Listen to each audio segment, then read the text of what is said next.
Assalamualaikum warahmatullahi wabarakatuh. Selamat pagi dan salam sejahtera untuk kita semua. Perkenalkan kami dari kelompok 8 yang ingin mempresentasikan tentang administrasi personalia pendidikan. Nama saya Diafnani sebagai moderator untuk pemateri pertama yaitu Raisya Magfira dan untuk pemateri kedua yaitu Tasya Putri Anissa. Pertama-tama saya akan menjelaskan tentang administrasi pengerti. Pada hari ini kita akan membahas tentang pengertian administrasi personalia pendidikan, tujuan administrasi personalia pendidikan, ruang lingkup administrasi personalia pendidikan, dan fungsi administrasi personalia pendidikan. Saya akan membahas tentang pengertiannya terlebih dahulu, yaitu personalia dapat dikatakan juga sebagai pegawai ataupun karyawan. Pegawai dalam suatu sekolah adalah semua manusia yang bergabung dalam kerjasama untuk melaksanakan tugas-tugas dalam mencapai tujuan pendidikan.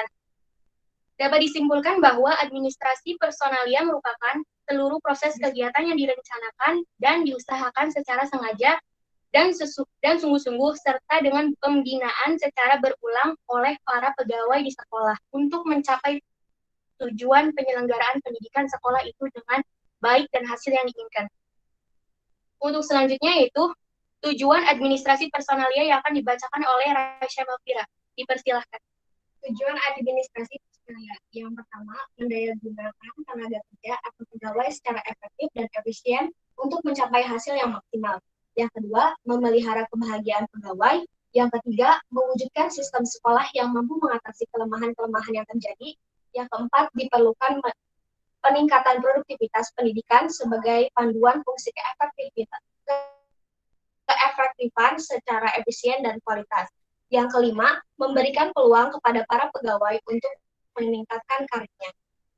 Yang selanjutnya yaitu ruang lingkup administrasi personalia pendidikan.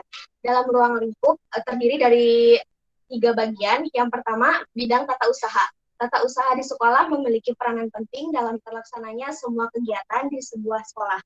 Karena bagian tata usaha inilah yang mengatur dan mengurusi hampir seluruh kegiatan dari sebuah sekolah, mulai dari kegiatan penerimaan siswa baru hingga kegiatan kelulusan siswa. Yang kedua, bidang murid.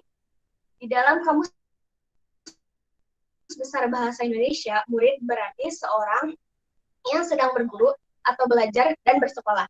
Murid atau anak didik adalah salah satu komponen manusia yang menempati posisi sentral dalam proses belajar mengajar. Yang ketiga yaitu bidang guru atau tenaga pengajar. Guru adalah personal pendidikan yang paling sering melakukan kontak langsung dengan peserta didik yang berperan besar terhadap kemajuan peserta didik, bahkan sekolah juga sangat dipengaruhi oleh guru yang berada di dalamnya. Selanjutnya adalah fungsi administrasi personalia yang akan disampaikan oleh fungsi administrasi personalia dibagi menjadi 2, yaitu fungsi manajerial dan fungsi operasional. Fungsi manajerial meliputi yang satu ada perencanaan atau planning, yaitu proses penentuan atau kebutuhan pegawai pada masa yang akan datang berdasarkan perubahan-perubahan yang akan terjadi dan persediaan tenaga kerja yang ada. Yang kedua, ada pengorganisasian atau organizing, yaitu alat untuk mencapai tujuan. Manajer personalia menyusun suatu organisasi dengan merancang struktur hubungan antara pekerjaan, personalia, dan faktor-faktor fisik.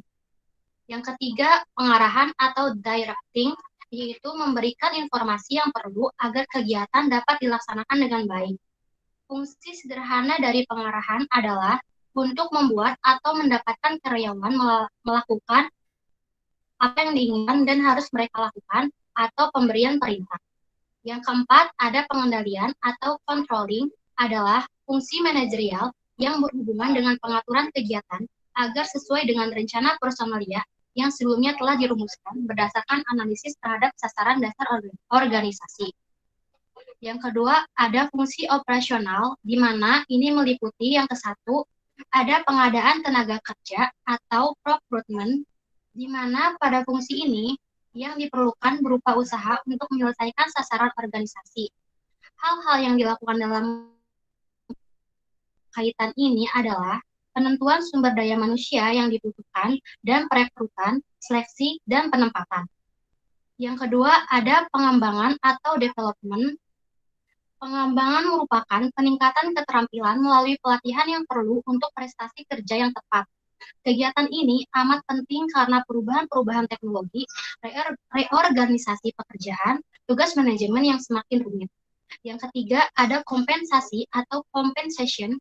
Fungsi ini dirumuskan sebagai balas jasa yang memadai layak kepada personalia untuk sumbangan mereka kepada tujuan organisasi.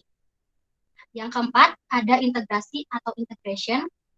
Integrasi merupakan usaha untuk menghasilkan suatu rekonsiliasi atau kecocokan yang layak atas kepentingan-kepentingan perorangan, individu, masyarakat, dan organisasi. Ketika ada hal yang kurang jelas atau kurang dimengerti, teman-teman semua dapat menanyakan.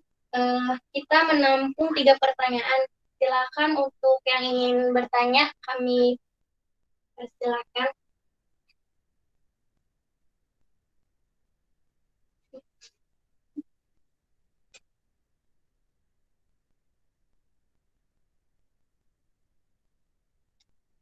Gimana teman-teman, ada yang mau ditanyakan?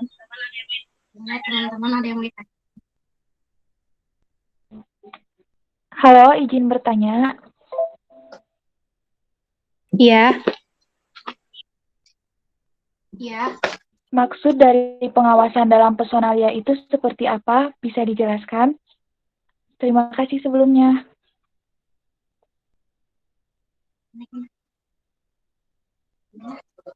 Terima kasih untuk Saudari Indah. Silakan. Selanjutnya, pertanyaannya kita tampung dulu ya teman-teman. Barangkali ada yang ingin bertanya lagi.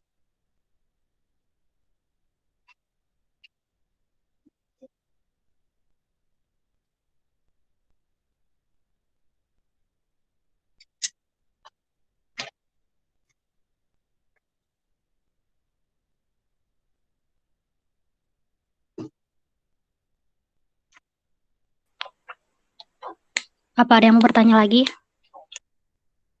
Apa ada yang mau bertanya lagi?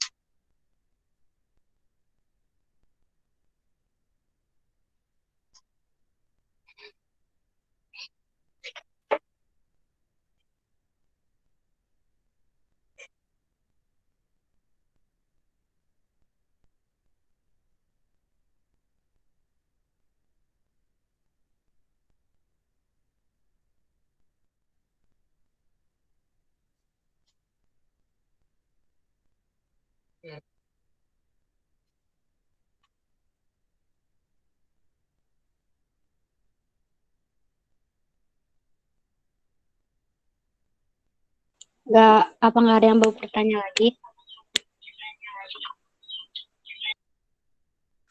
Aku ingin bertanya.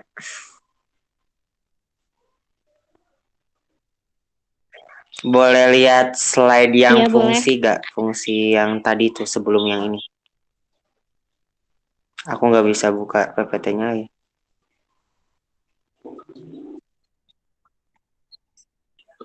Yang mana? Ini yang operasional atau manajerial? Saya ingin bertanya yang operasional. Nah, yang itu. Contoh dari fungsi pengembangan sama integrasi itu gimana sih dari dalam administrasi personalia itu sendiri? Contoh dari fungsi pengembangan dan integrasi dari fungsi administrasi personalia. Terima kasih.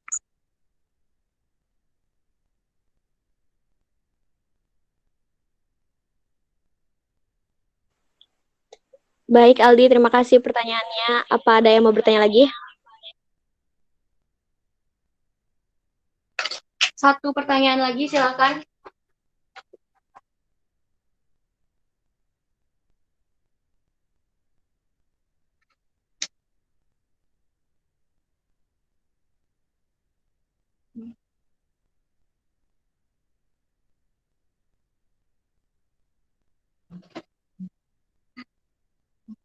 Linggasya. Boleh. Boleh. Boleh. Izin bertanya, jadi pertanyaannya itu, ada nggak kesulitan atau hambatan yang sering terjadi dalam penerapan administrasi personalia ini sendiri? Terima kasih.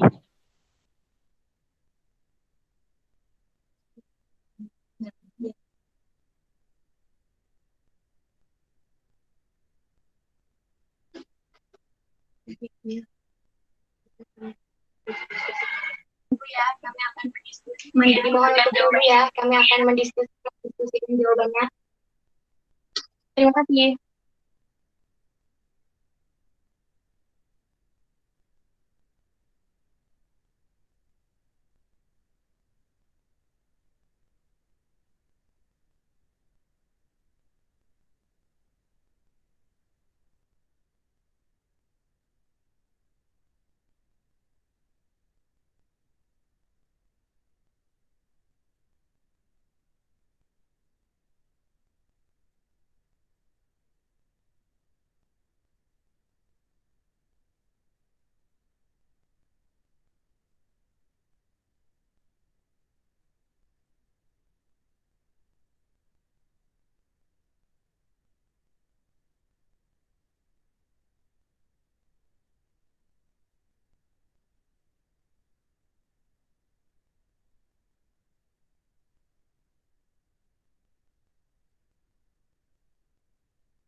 Sebentar ya teman-teman, di sini kita lagi diskusi sebentar buat jawabannya.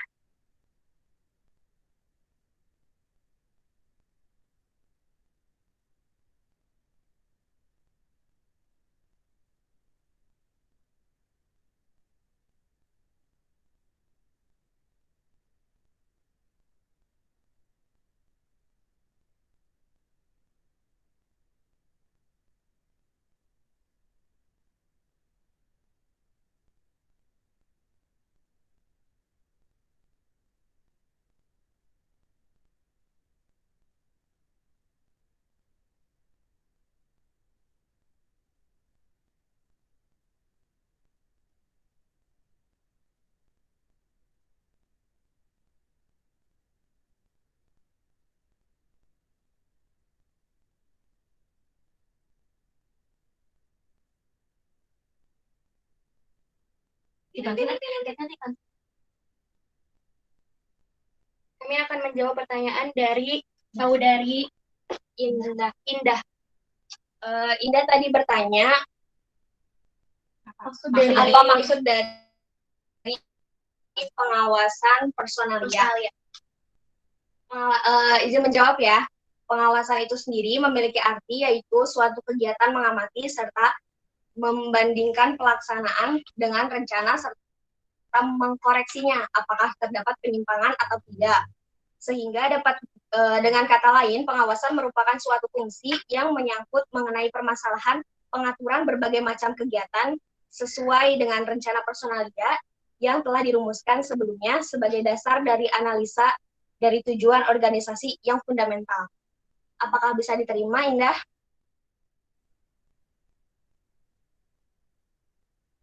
Oke, terima kasih. Ya, sama-sama. Lanjut dari pertanyaan kedua itu dari saudara Aldi. Contoh dari fungsi pengembangan dan integrasi. Di sini pengembangan itu development. Pengembangan merupakan peningkatan keterampilan melalui pelatihan. Jadi contohnya itu kayak guru. Guru tuh perlu di training terlebih dahulu sebelum guru itu memasuki dunia pendidikan yang sesungguhnya gitu. Kegiatan ini tuh amat penting untuk perubahan-perubahan teknologi atau reorganisasi pekerjaan. Jadi selain itu contoh fungsi dari integrasi merupakan usaha untuk menghasilkan suatu rekonsiliasi atau kecocokan yang layak atas kepentingan perorangan, masyarakat dan organisasi seperti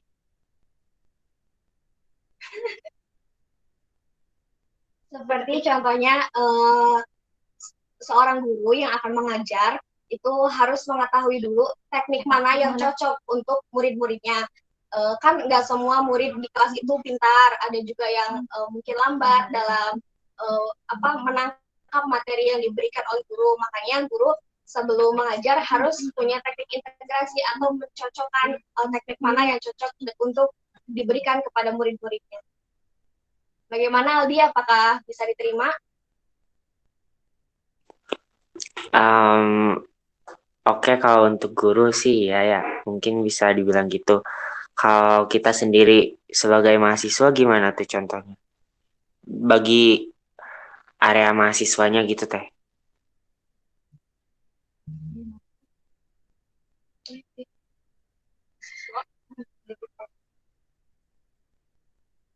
Jadi untuk mahasiswa sendiri juga sama halnya dengan iya, kalau mahasiswa kan kalau tadi untuk guru mereka diberikan pelatihan untuk mengembangkan kemampuannya. Kalau untuk mahasiswa sendiri mungkin karena kita dituntut untuk bisa belajar sendiri. Jadi sebelum memasuki kelas untuk perkuliahan kita sudah menyiapkan materi apa yang akan kita pelajari. Jadi kita sendiri udah mempersiapkan diri kita gitu. Bagaimana Aldi? mandiri. Itu pengembangan atau integrasi? Itu pengembangan. Oh, ya udah. Makasih ya udah jawab. Iya, sama-sama. Oke. Dan untuk pertanyaan ketiga dari saudara Saudari Lingga, yaitu hambatan yang terjadi dalam administrasi personalia yang akan dijawab oleh Saudari Tasya. Gini ya, kan dari tujuan administrasi personalia di sini kan ada mendaya gunakan tenaga kerja atau pegawai secara efektif dan efisien untuk mencapai hasil yang maksimal. Berarti di sini administrasi personalia itu membutuhkan tenaga kerja atau sumber daya manusia. Di mana kan sumber daya manusia ini tuh salah satu hal yang bisa mencapai hasil yang maksimal. Kalau nggak ada sumber daya manusia, mungkin dari administrasi personalia sendiri tidak bisa mencapai hasil yang maksimal dan kurang efektif. Ya, kurang efektif juga. Jadi di sini hambatannya itu kalau manusia itu kan pasti punya rasa malas, punya moodnya sendiri. Jadi nggak mungkin kan manusia itu kayak moodnya baik terus. Kita juga sebagai mahasiswa pasti pernah ngerasain malas gitu. Jadi mungkin hambatannya itu dari manusia itu sendiri, dari sikap malas atau moodnya, sehingga hasil yang didapat tuh tidak maksimal gitu. Bagaimana Lingga? Apa bisa diterima? Iya bisa, terima kasih sebelumnya. Ya, sama-sama. Dari teman-teman mungkin ada yang ingin menambahkan atau menyanggah, dipersilakan. Atau sudah cukup jelas?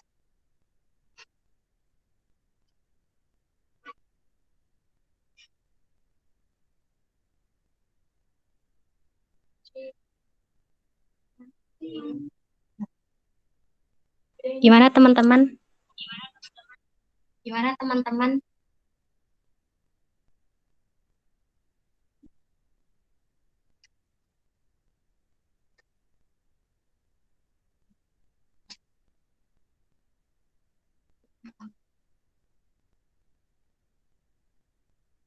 Jika tidak ada yang ingin menambahkan ataupun menyanggah, kita akan menyimpulkan materi ini, yaitu administrasi personalia pendidikan adalah administrasi yang menangani masalah kepegawaian dalam suatu badan usaha atau lembaga seperti perencanaan, pelaksanaan, dan pengontrolan tenaga kerja untuk tercapainya tujuan yang telah ditentukan terlebih dahulu. Sekian teman-teman semua, kita dari kelompok 8. Mohon maaf bila ada kesalahan dalam berkata-kata ataupun kurang jelas jawabannya atau kurang lengkap. Terima kasih perhatiannya. Wassalamualaikum warahmatullahi wabarakatuh.